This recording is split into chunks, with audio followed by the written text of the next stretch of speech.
Hey everybody, I didn't introduce myself, but if you're watching this video, you're probably here for the book rather than for me, so we'll go ahead and get started. I'm going to review this book, All the Light We Cannot See by, okay, yeah, I don't remember the author's name offhand. This is a library book, and there it is, there's his name. I have to be careful with this because I don't want to show the library bar. Anyways, there it is, All the Light We Cannot See. Anyways, the reason I'm reviewing this is because I actually finished it. I read a lot of books, but I don't finish a lot of them, and so I don't really review them. On my blog, I used to do this thing called Literary Glance, where I would review books that I don't finish, and I explain why I didn't take the time to finish the books. But I finished this book, and that's saying something about the book.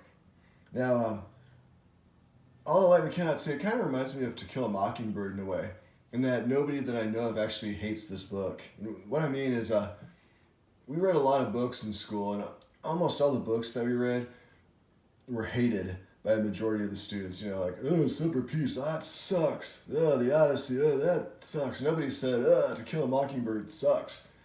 You know, maybe someone would say it was overrated or something, but no one actually said it sucks. And it's kind of like that with this book.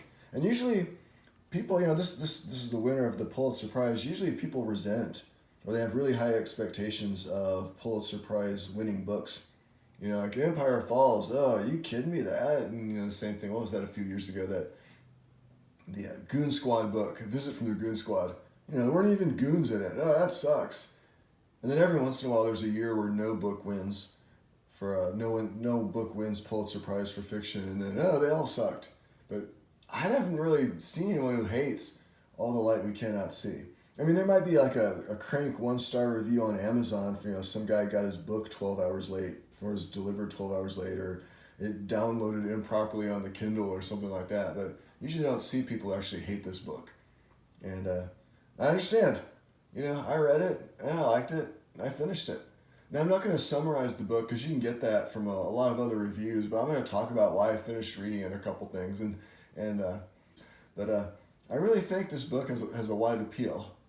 And it's a bestseller, and it's a Pulitzer Prize, so yeah, it's going to have wide appeal. Well, you know what? Not every Pulitzer Prize winning book has wide appeal.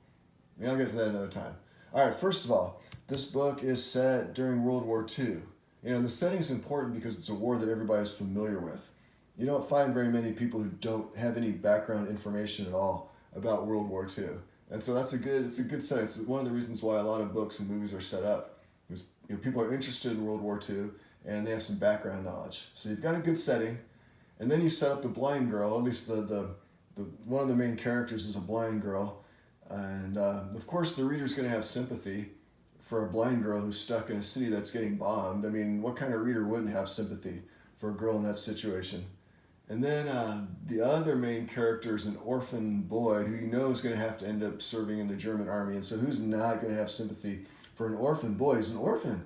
So any reader who doesn't have sympathy for either of those characters, he's heartless. So anyways, then after the characters are set up, you get the whole thing with the mysterious stone, and the villain, the Nazi, you know, gem collector, and you know that's as if the dangers of the war aren't bad enough. And there's a lot going on in this book, and so that will probably appeal to readers who don't normally like literary fiction.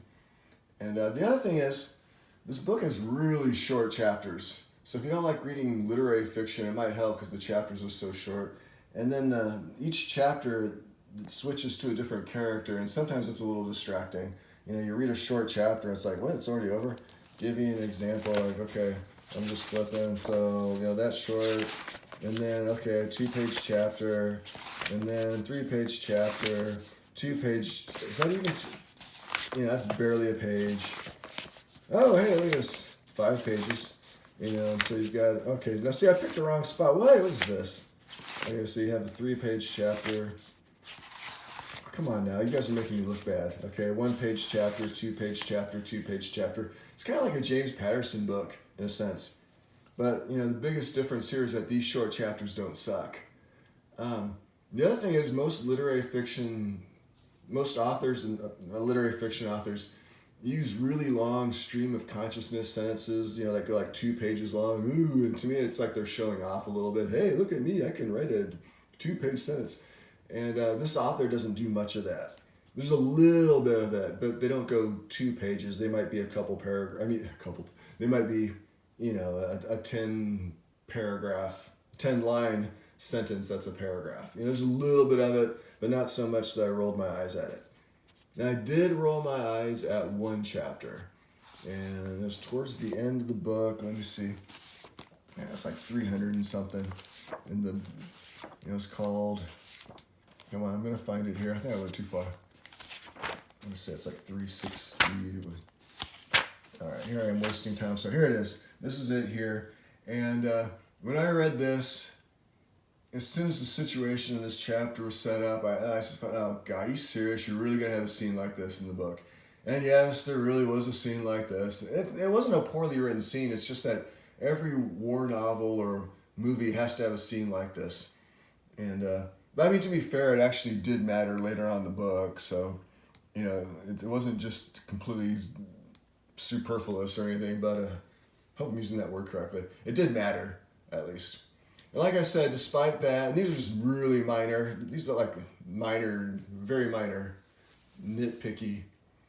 I'd still probably recommend this book, Although You Cannot See, to just about anybody who likes to read fiction. And I don't have a star rating or anything like that. I either finish a book or I don't finish it. In this case, I actually would recommend it to just about anybody who likes to read fiction. Even if you don't like literary fiction, you probably like this. All right, anyways, I hope this has been a fair review without giving away too much. You can also check out my website, Dysfunctional Literacy, for a lot more stuff about books and writing. All right, thanks everybody for watching, and take care. Man, I really need a better way to end these videos.